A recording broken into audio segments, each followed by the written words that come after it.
Hello again. Thank you for joining me for another video. It's been a while since I have made a video, about a month. I needed to take a break and reset and make sure that I was still being authentic.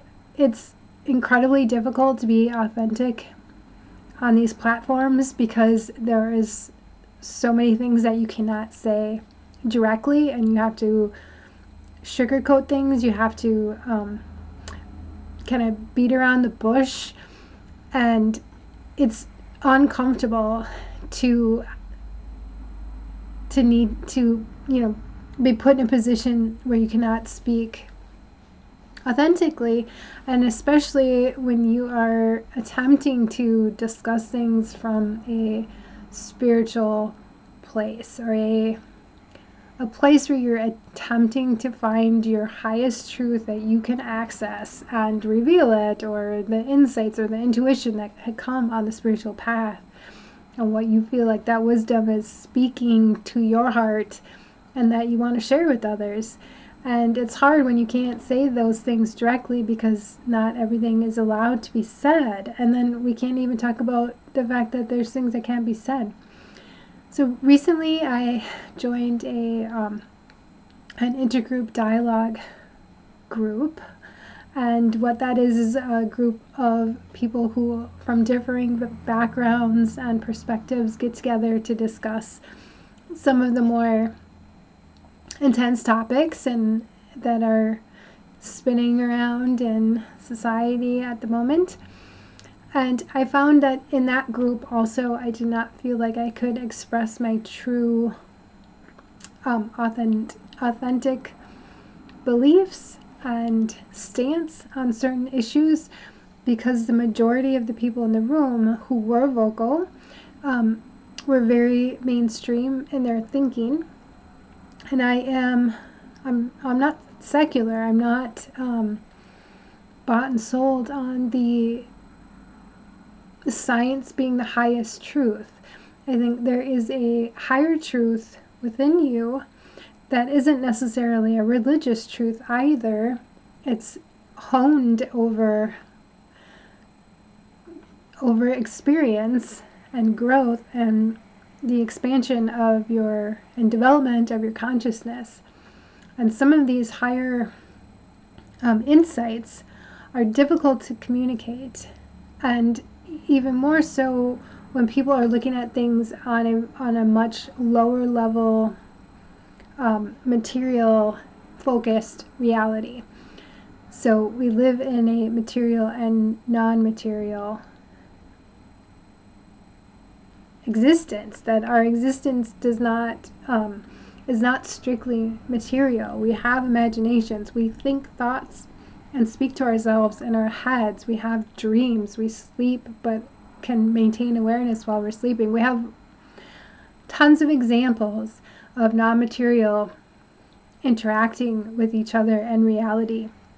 And yet most of the discourse about the nature of these fundamental issues in society and humanity are still centered around very materialist based ideas. And so once you step out of that framework, the communication really starts to break down, and it becomes difficult to say anything of a spiritual nature without being pigeonholed into the realm of, oh, if you believe in God, then you're also exactly like the most ultra-conservative groups of religion.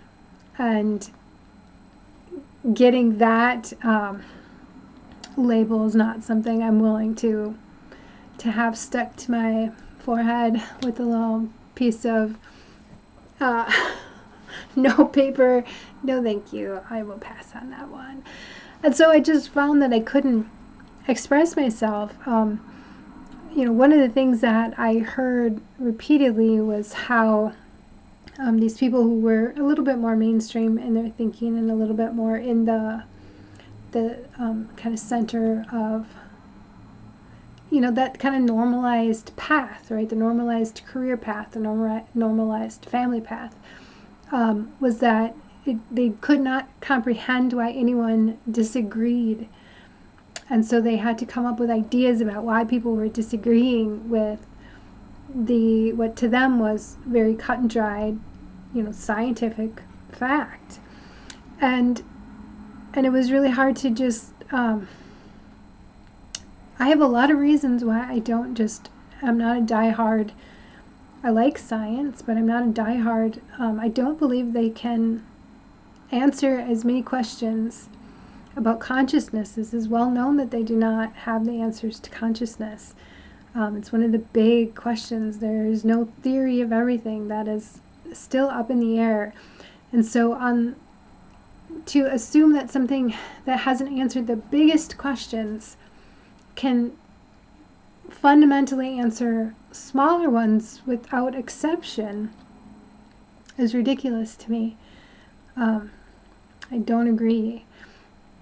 And I'm able to stay, I think, in this ambiguous now state where things aren't, I don't need to have the same level of structure as someone who is living in a more materialist mindset does.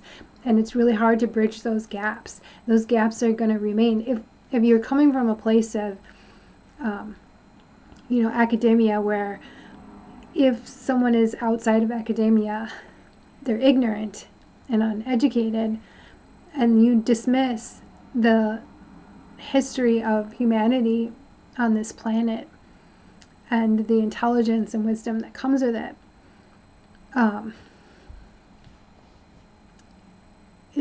it's how do you cross those bridges? It's challenging. And so going through this process with these groups and thinking about these things, and like one of the things I kind of hate about this channel too is that I don't want to be put in a position to be targeted by people who disagree with me. I don't want to be put in any more lack than I'm already facing and trying to climb out of and trying to unwind within my soul by getting the impression that I only resonate with 30 people out of the hundreds and hundreds of millions that watch YouTube. Only 30 of them resonate with me. That's likely not true. But it can mess with your head that way. And so when you're in your physical, reality, you're dealing with people who are walking a path that you have already examined and done some self-inquiry, and like just stop and think, like, how is it possible that we exist truly?